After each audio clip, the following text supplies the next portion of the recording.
প্ৰতিটো আত্মসহায়ক গোটৰ 10 গৰাকী সদস্যৰ মাজত দুজনী সদস্যক গোটটো চলাবৰ কাৰণে দায়িত্ব দিয়া হয়।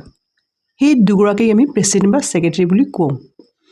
এই দুগৰাকী সদস্যক ছেক্ৰেটাৰী আৰু প্ৰেচিডেণ্ট তেওঁলোকৰ কিয় প্ৰয়োজনীয়তা, এই গোটটো চলাবৰ কাৰণে কিয় তেওঁলোকক লাগে, তেওঁলোকৰ কি কি গুণ থাকিব লাগে, কিয় বছৰি বছৰি প্ৰেচিডেণ্ট ছেক্ৰেটাৰী চেঞ্জ কৰিব লাগে, আজি আমি সেইখিনি আলোচনা কৰিম। হাই, মই ৰত্ন দত্ত, SSG মটিভেশ্যনেল ট্ৰেইনাৰ। আমি দেখিছোঁ যে প্ৰতিটো আত্মসহায়ক গোটতে দুগৰাকী সদস্য থাকে, হয় নহয়? সেই দুগৰাকী সদস্যক আমি প্ৰেচিডেণ্ট ছেক্ৰেটাৰী বুলি কওঁ। প্ৰতিটো প্ৰেচিডেণ্ট ছেক্ৰেটাৰী গোটটোক আমাক চলাই নিয়ে, গোটটোক দায়িত্ব দিয়ে, তাক লিডাৰশ্বিপ বুলি কোৱা হয়। তেওঁলোকে এজ এ লিডাৰ, প্ৰতিটো আত্মসহায়ক গোটৰ দুজনী লিডাৰ আমি নিজে নিযুক্ত কৰোঁ। সেই দুজনী লিডাৰৰ কি কি গুণ থাকিব লাগে, কিয় থাকিব লাগে গুণবিলাক, কাৰণ গোটটোক কেনেকৈ আগুৱাই নিব সেইখিনি থাকিব লাগিব তেওঁলোকৰ ন। তো সেইকাৰণে এই দুগৰাকী সদস্যৰ গুণবিলাক কি কি থাকিব লাগিব? প্ৰথমে তেওঁলোকে কি হ'ব লাগিব? অনেষ্ট হ'ব লাগিব, হয় নহয়? ন্যায়ী হ'ব লাগিব। কাৰণ কি, তেওঁলোকে যদি অনেষ্ট নহয়, এই 10 গৰাকী সদস্যৰ মাজত যদি তেওঁলোকে ডিভাইড কৰি দিয়ে, কাৰোবাক বেছি ভাল পায়, কাৰোবাক বেছি মৰম কৰে, কাৰোবাক কথা বেছি শুনে, কাৰোবাক পাত্তা নিদিয়ে, তেনেকৈ কৰিলে নহ'ব, হয় নহয়? তেওঁলোকৰ মেইন কাম হৈছে যে সকলো সদস্যক একেলগে কৰি পেলাই গোটটোক আগুৱাই লৈ যোৱা। তেওঁলোকে নিৰপেক্ষ হ'ব লাগিব, কাৰো পক্ষলৈ কথা পাতিব নোৱাৰিব, কাৰণ তেওঁলোকৰ এটা দায়িত্ব থাকে যে এই 10 গৰাকী সদস্যৰ মাজত এটা মিল তৈৰি কৰিব লাগিব। প্ৰতিগৰাকী সদস্যক আমি একেলগে কৰি ঘৰৰ নিচিনা একেলগে ৰাখিব লাগিব। তেওঁলোকে সৎ হ'ব লাগিব, তেওঁলোকে ন্যায়ী হ'ব লাগিব, তেওঁলোকে আত্মবিশ্বাসী হ'ব লাগিব যে মই সঁচাকৈ গোটটোক চলাব পাৰিম, গোটটোক আমি আগুৱাই লৈ যাব পাৰিম। তেওঁলোকৰ এটা বাহিৰা নলেজ থাকিব লাগিব, শিক্ষা থাকিব লাগিব। শিক্ষা বুলি কওঁতে মই কোৱা নাই যে আপোনালোকৰ খুব ডিগ্ৰী থাকিব লাগিব, যে BA পাছ MA পাছ হ'ব লাগিব, তেনেকৈ নহয়। তেওঁলোকৰ এটা বেছিক নলেজ, যাতে ক'ৰ পৰা কি কানেকশ্যন কৰিব পাৰোঁ, কাৰ লগত কানেকশ্যন কৰি মই গোটটোক আগুৱাই লৈ যাব পাৰোঁ, কি কি আঁচনি আহিছে, সেই আঁচনিবিলাক ক'ৰ পৰা ল'ব পাৰোঁ, কাক ধৰিব পাৰিম, কোনটো অফিচত যাব লাগিব, কোন অফিচত স্কিম আহিছে, ক'ৰ পৰা গোটবিলাকক সুবিধা দিয়া আছে, কি কি বস্তু দিছে। আমাৰ যেনে এগ্ৰিকালচাৰৰ পৰা বহুতো বস্তু দিয়ে আত্মসহায়ক গোটবিলাকক। এইটো গম পায়নে আপোনালোকে যে আত্মসহায়ক গোটবিলাকত এগ্ৰিকালচাৰ অফিচৰ পৰা মেচিনবিলাকক কেতিয়াবা ফ্ৰী দিয়ে, কিছুমান কেতিয়াবা আকৌ টকাও দিয়ে। গতিকে হেণ্ডলুমৰ পৰা আপোনালোকৰ এই মেচিনবিলাক যেতিয়া তাঁত বনোৱা মেচিন এইবিলাক দিয়ে। গতিকে এই ক'ৰ পৰা কি দিয়ে এইখিনি আমাৰ লিডাৰে গম পাব লাগিব, আৰু গম পোৱাৰ লগে লগে সেই সুবিধাখিনি লৈ পেলাই আমাৰ গোটক দিব লাগিব। গতিকে এই গোটেইখিনি কথা আপোনালোকে জানিব লাগিব।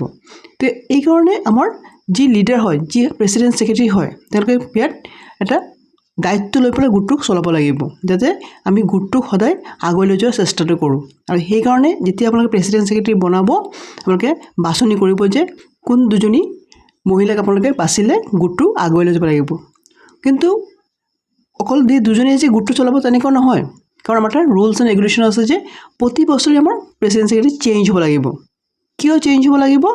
কাৰণ অকল সদস্য হৈ পেলাই গোটটোক বহি থাকিলে নহ'ব, আমি গোটৰ দলনীতি হৈ পেলাই গোটটোক যাতে লিডাৰশ্বিপ কৰিব পাৰোঁ, সেইকাৰণে মোৰ এই বস্তুটো শিকিব লাগিব।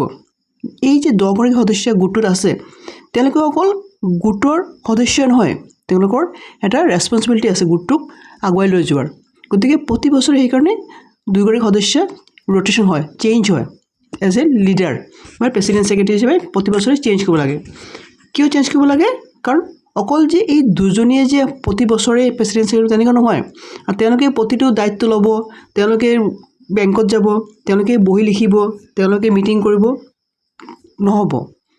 প্ৰতিগৰাকী সদস্য এইটো দায়িত্ব আছে যে আমি কাম কাজবিলাক ভাগ কৰি লওঁ, যাতে সকলোৱে মহিলাই কামবিলাক শিকিব পাৰে, কেনেকৈ বহি লিখে, কেনেকৈ বেংকত যাব লাগে, বেংকলৈ কেনেকৈ কানেকশ্যন কৰে।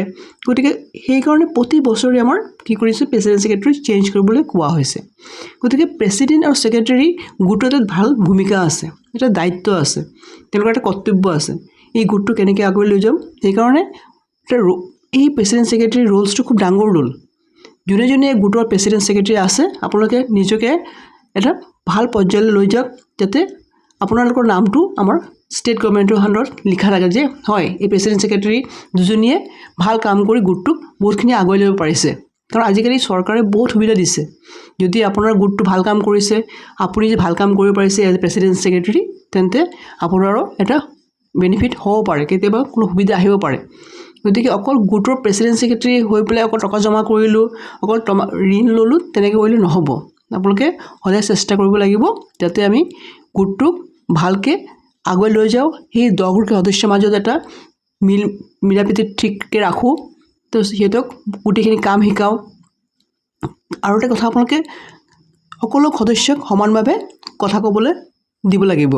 আপুনি মিটিং পাতিলে, কিছুমানে কথা পাতিলে, কিছুমানে কথা পাতি নেপাতিলে, কিছুমানে কৈছে আপুনি তাক ৰখাই দিলে যে নহ'ব, মোৰ কথাটো মানিব লাগিব, তেনেকৈ কৰিলেও নহ'ব। যে সকলো সদস্যই কি ক'ব বিচাৰিছে, প্ৰতিগৰাকী সদস্যই কথা শুনিব, তেওঁলোকৰ মতটো ল'ব। কিবা কাম আহিলে প্ৰতিগৰাকী সদস্যক মিলি পেলাই কামটো আলোচনা কৰিব। যিকোনো কথা আপুনি গম পালে প্ৰতিগৰাকী সদস্যই কথাটো জনাব লাগিব।